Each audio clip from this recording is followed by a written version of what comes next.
The Selfish Giant by Oscar Wilde. Read by Adrian Vaughan. Every afternoon as they were coming from school, the children used to go and play in the giant's garden. It was a large and lovely garden with soft green grass. Here and there over the grass stood beautiful flowers like stars, and there were 12 peach trees that in the springtime broke out into delicate blossoms of pink and pearl, and in the autumn bore rich fruit. The birds sat on top of the trees and sang so sweetly that the children used to stop their games in order to listen to them. "How happy we are here," they cried to each other. One day, the giant came back. He had been to visit his friend the Cornish ogre and had stayed with him for 7 years. After the 7 years were over, he had said all that he had to say, for his conversation was limited, and he determined to return to his own castle. When he arrived, he saw the children playing in the garden. "What are you doing here?" he cried in a very gruff voice, and the children ran away. "My own garden is my own garden," said the giant. "Anyone can understand that, and I will allow nobody to play in it but myself." So he built a high wall all round it and put up a notice board. "Trespassers will be prosecuted." He was a very selfish giant. The poor children had now nowhere to play. They tried to play on the road, but the road was very dusty and full of hard stones, and they did not like it. They used to wander round the high wall when their lessons were over and talk about the beautiful garden inside. "How happy we were there," they said to each other. Then the spring came, and all over the country there were little blossoms and little birds. Only in the garden of the Selfish Giant, it was still winter. The birds did not care to sing in it, as there were no children, and the trees forgot to blossom.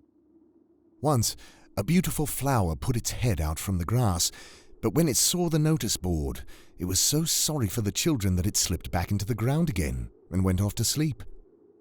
The only people who were pleased were the snow and the frost. "Spring has forgotten this garden," they cried, "so we will live here all the year round."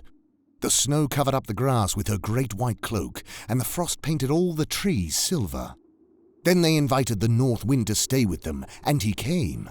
He was wrapped in furs, and he roared all day about the garden and blew the chimney pots down. "This is a delightful spot," he said. "We must ask the hail on a visit." So the hail came.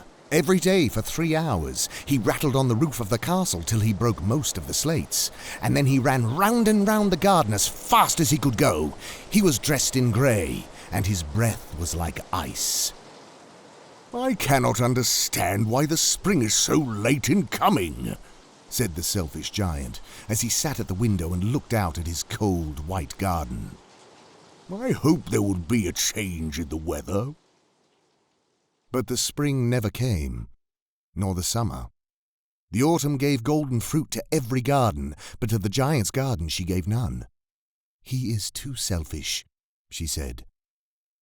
So it was always winter there, and the north wind and the hail and the frost and the snow danced about through the trees. One morning, the giant was lying awake in bed when he heard some lovely music. It sounded so sweet to his ears that he thought it must be the king's musicians passing by. It was really only a little linnet singing outside his window, but it was so long since he had heard a bird sing in his garden that it seemed to him to be the most beautiful music in the world. Then the hail stopped dancing over his head, and the north wind ceased roaring, and a delicious perfume came to him through the open casement. "I believe the spring has come at last," said the giant, and he jumped out of bed and looked out. What did he see? He saw a most wonderful sight. Through a little hole in the wall the children had crept in, and they were sitting in the branches of the trees. In every tree that he could see, there was a little child, and the trees were so glad to have the children back again that they had covered themselves with blossoms and were waving their arms gently above the children's heads. The birds were flying about and twittering with delight, and the flowers were looking up through the green grass and laughing. It was a lovely scene. Only in one corner, it was still winter. It was the farthest corner of the garden, and in it was standing a little boy. He was so small that he could not reach up to the branches of the tree, and he was wandering all around it, crying bitterly. The poor tree was still quite covered with frost and snow, and the north wind was blowing and roaring above it. "Climb up, little boy," said the tree, and it bent its branches down as low as it could, but the boy was too tiny. And the giant's heart melted as he looked out. "How selfish I have been," he said. "Now I know why the spring would not come here. I will put that poor little boy on the top of the tree, and then I will knock down the wall, and my garden shall be the children's playground forever and ever." He was really very sorry for what he had done. So he crept downstairs and opened the front door quite softly and went out into the garden. But when the children saw him, they were so frightened that they all ran away, and the garden became winter again. Only the little boy did not run, for his eyes were so full of tears that he did not see the giant coming. And the giant stole up behind him and took him gently in his hand and put him up into the tree. And the tree broke at once into blossom, and the birds came and sang on it, and the little boy stretched out his 2 arms and flung them around the giant's neck and kissed him. And the other children, when they saw that the giant was not wicked any longer, came running back, and with them came the spring.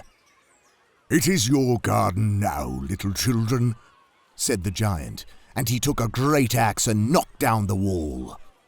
And when the people were going to market at 12 o'clock, they found the giant playing with the children in the most beautiful garden they had ever seen. All day long they played, and in the evening they came to the giant to bid him goodbye. "But where is your little companion?" he said. "The boy I put into the tree." The giant loved him the best because he had kissed him.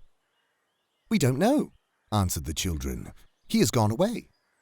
"You must tell him to be sure and come here tomorrow," said the giant. But the children said that they did not know where he lived, and had never seen him before, and the giant felt very sad. Every afternoon when school was over, the children came and played with the giant, but the little boy whom the giant loved was never seen again. The giant was very kind to all the children, yet he longed for his first little friend and often spoke of him. "How I would like to see him," he used to say. Years went over, and the giant grew very old and feeble. He could not play about any more, so he sat in a huge armchair and watched the children at their games and admired his garden. "I have many beautiful flowers," he said, "but the children are the most beautiful flowers of all." One winter morning, he looked out of his window as he was dressing. He did not hate the winter now, for he knew that it was merely the spring asleep, and that the flowers were resting.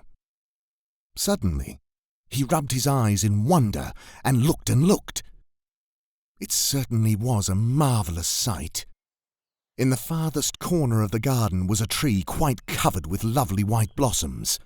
Its branches were all golden, and silver fruit hung down from them, and underneath it stood the little boy he had loved.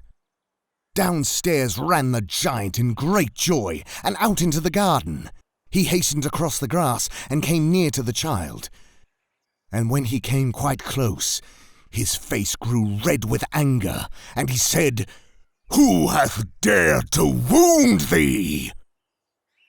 For on the palms of the child's hands were the prints of 2 nails, and the prints of 2 nails were on his little feet. "Who hath dared to wound thee?" cried the giant. "Tell me that I may take my big sword and slay him." "Nay," answered the child, "but these are the wounds of love." "Who art thou?" said the giant, and a strange awe fell on him, and he knelt before the little child. And the child smiled on the giant and said to him, "You let me play once in your garden. Today you shall come with me to my garden, which is paradise." And when the children ran in that afternoon, they found the giant lying dead under the tree, all covered with white blossoms.